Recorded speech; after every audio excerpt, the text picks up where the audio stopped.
But I should say this before I finish, because I think I want to come back to this word innovation.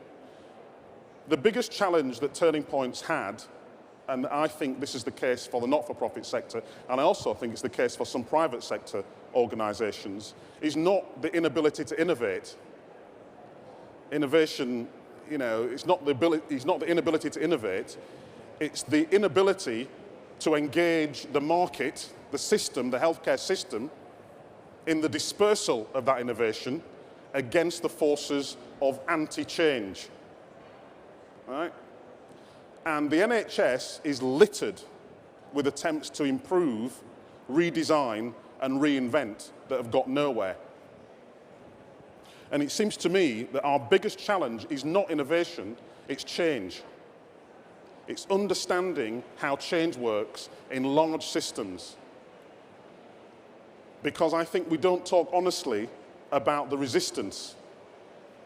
And what I mean by that is the resistance to market entry by small innovators that are held back by large innovators who can influence the conditions of the market to prevent market entry. That's one resistance. We don't talk enough about bureaucratic resistance, the resistance of civil servants, and by the way, some of my best friends are civil servants, at the behest sometimes of ministers to change ideas or to shift ideas in order to allow new thinking or new paradigms. I've always said that it doesn't matter which political party you're from, ideology that's not prepared to shift or change as a result of experience is dictatorship. And we don't talk enough about how the people who pay for the NHS system can actively be involved in the co-production of it. Now, you'll hear the word co-production a lot, I reckon, over the next few years. But the real challenge is how you work with people to create services against the resistance.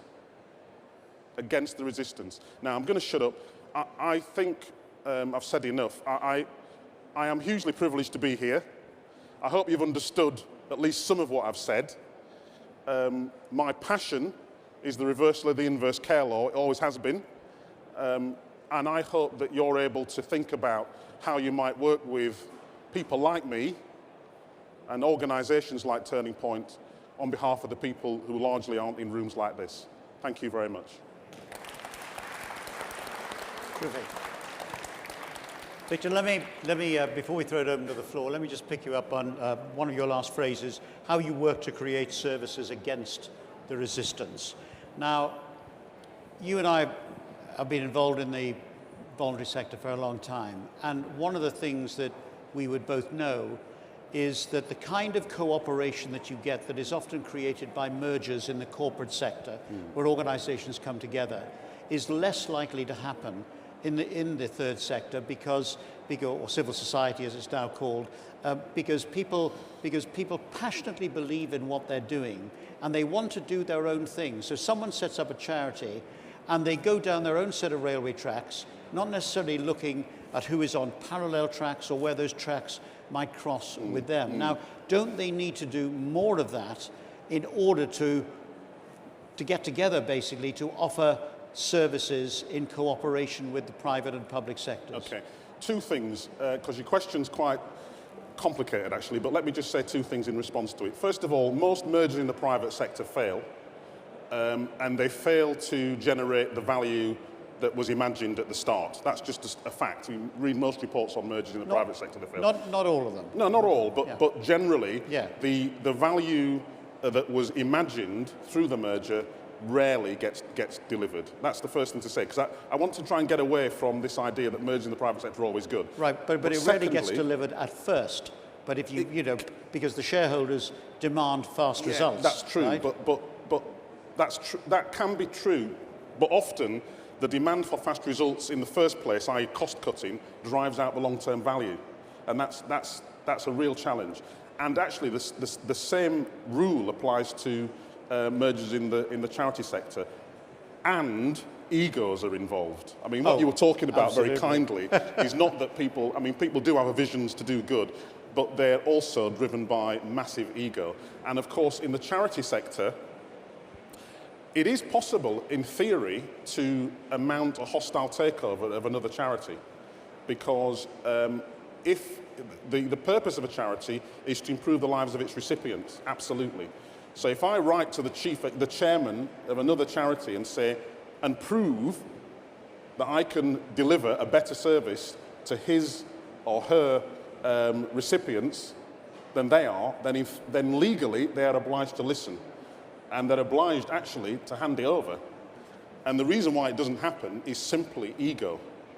But I'm not sure that mergers and acquisitions in any sector that are driven purely by the need to make short-term savings produce better value for recipients. Okay, well, I mean, maybe merger and acquisitions, maybe going too far, but in terms of cooperation, in terms of organizations working together in order to put a joint case, which might involve some sacrifices on the part of those organizations involved, but they clear delineation of territory, as it were. Well, there's no question about it. There's a couple of things.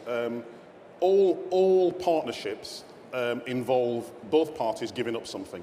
Otherwise, it's not a partnership, it's not a collaboration, it's a conversation, which is fine, but they tend to waste time. So most collaborations between not-for-profits and for-profits, and between not-for-profits, tend to avoid the hard discussion about, okay, what is the purpose of this collaboration? How do the people outside the room benefit? And what are you going to give up in order to make this work, and what are we going to give up in order to make this work?